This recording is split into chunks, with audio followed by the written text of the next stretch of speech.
Всем привет! Сегодня будем собирать простую настенную панель. Нам надо нарастить штукатуренную стену на 5 сантиметров. Потом на наш короб ляжет мебельный щит. Он будет торчать справа и слева на несколько сантиметров для подсветки. А у нас конструктивно обычная плоскость, без всяких полочек. По проекту размеры нашей настенной панели такие. Отступ от стены общий. 50 мм. Простой короб глухой. Сверху его накрывает мебельный щит. Из МДФ или ДСП. Он выступает за границы нашего короба на 70 мм. Схема нашего каркаса будет такая. Это вот стена, профиль, направляющий УД. Вот он уже есть. И к нему дополнительно вставляется угловой профиль, уже развернутый в другую сторону. Они скрепляются между собой саморезами по металлу. Размер от стены до края внешнего профиля составляет 3,8 см. На этот каркас ляжет один слой обшивки. Это гипсокартон влагостойкий толщиной 12,5 мм. И сбоку на нашей панели тоже будут узкие полоски гипсокартона. Итак, начинаем сборку. Точнее, продолжаем, потому что настенные профиля мы уже присверлили. Самая легкая часть работы. Теперь устанавливаем угловой профиль. Его мы тоже приготовили. И надо его вставить внутрь настенного. Вот таким образом.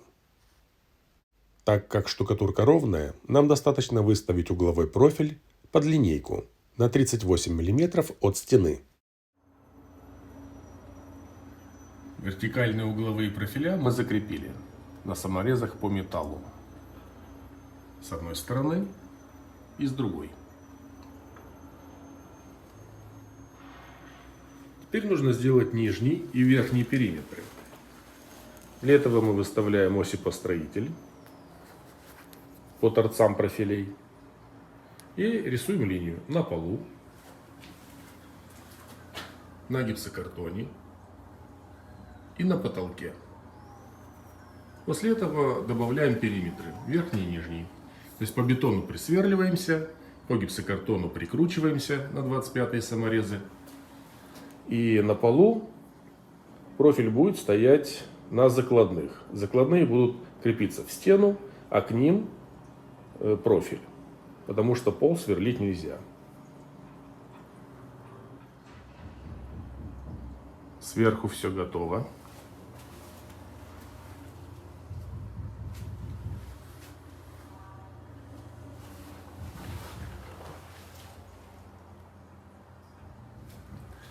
И снизу.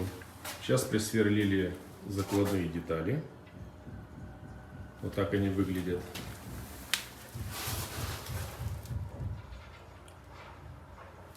Устанавливаем нижнюю УДшку и прикручиваем ее к этим закладушкам. Нижний профиль к закладным крепится саморезами по металлу, а торцы выставляются под угольник. Затем мы определяем места, где будут стоять вертикальные стойки, делаем разметку по низу и поднимаем ее на потолок. После этого по разметке устанавливаем вертикальные CD-шки, а ниже профиля ПП, потолочные профиля, и фиксируем их сверху снизу саморезами по металлу. Перед установкой вертикальных стоек мы разметили стену горизонтальными линиями для подвесов. Они у нас будут шагом примерно 65 см снизу вверх. Подвесы мы засверливаем в силовые отверстия. Обычно на целом подвесе они оказываются под профилем. Для удобства можно подвес порезать и развернуть его ушками наружу. Следующий этап после сверления – это выравнивание каркаса в одну плоскость.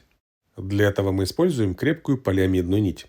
С одного конца мы накидываем ее петелькой на саморез, потом натягиваем, и с другого конца на такой же саморез наматываем.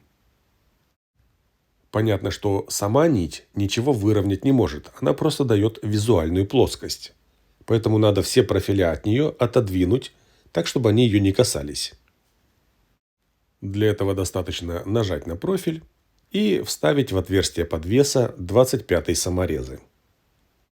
Затем поочередно освобождаем профиля и фиксируем их на подвесах с помощью саморезов по металлу, так чтобы зазор между нитью и профилем был бы полмиллиметра. Саморезы лучше вкручивать не в отверстие, а сквозь металл подвеса. Итак, профиль зафиксирован в нужном положении. Нужное положение определяется равномерным зазором между нитью и донышком профиля. То есть просвет должен быть одинаковым слева и справа. Таким образом, поочередно мы выравниваем весь ряд подвесов по горизонтали. Торчащие полоски подвесов загибаются внутрь конструкции.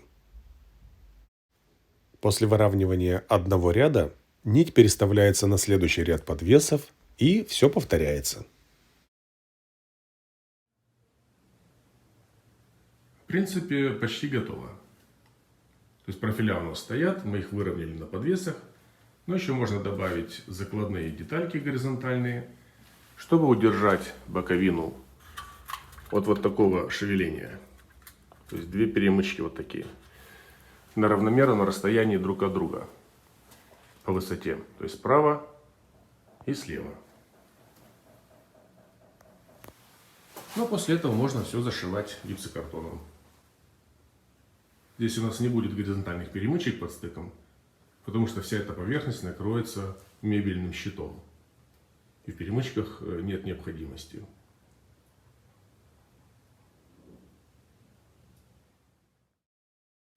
Перемычки, которые держат угловой профиль, надо куда-то вставить. Поэтому на вертикальные стойки мы крепим закладные, тоже из УДшки. А настенный периметр нужно подрезать ножницами и разогнуть. Для этого надо сделать пару движений и потратить пару секунд времени. Место для перемычки готово.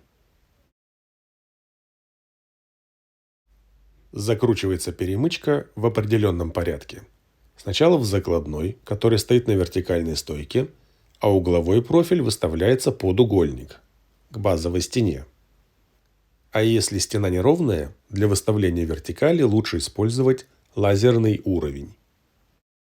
Итак, каркас у нас полностью собран, выровнен и готов к обшивке. Гипсокартон нам привезли порезанный пополам.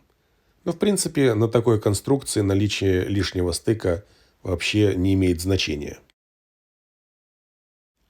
Лицевую сторону нашей настенной панели мы гипсокартоном обшили. Остаются только торцы. Надо прикрутить узкую полоску гипсокартона. И тут тоже есть некоторые нюансы. На стене у нас отмечено положение саморезов, которые скрепляют два профиля. Это нужно для того, чтобы саморез обшивки в них не попал. Крутиться мы будем мимо этих шляпок. Второй нюанс – то, что полоска гипсокартона должна быть шире, чем надо. Удобнее срезать ее потом, чем сразу закручивать в размер. Третий момент.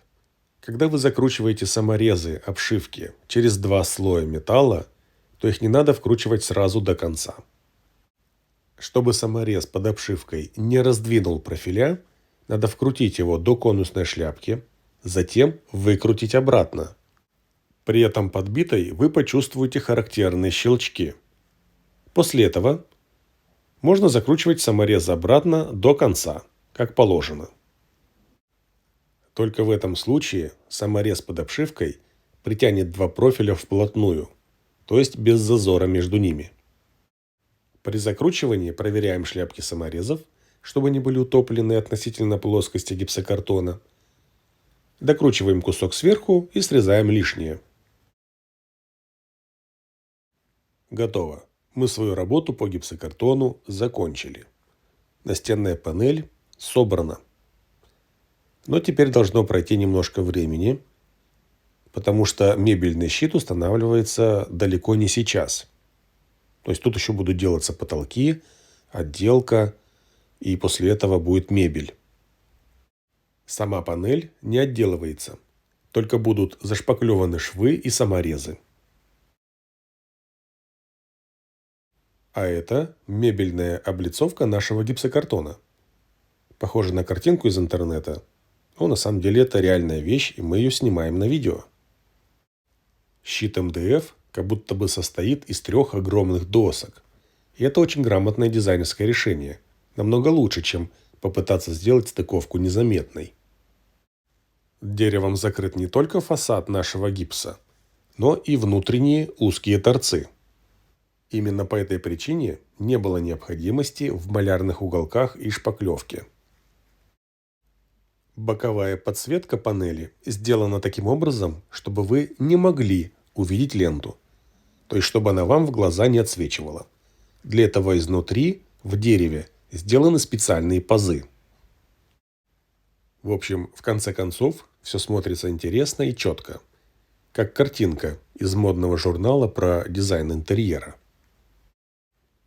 А на этом видео про наше скромное участие в этой красоте заканчивается. Всем спасибо за внимание и до новых встреч!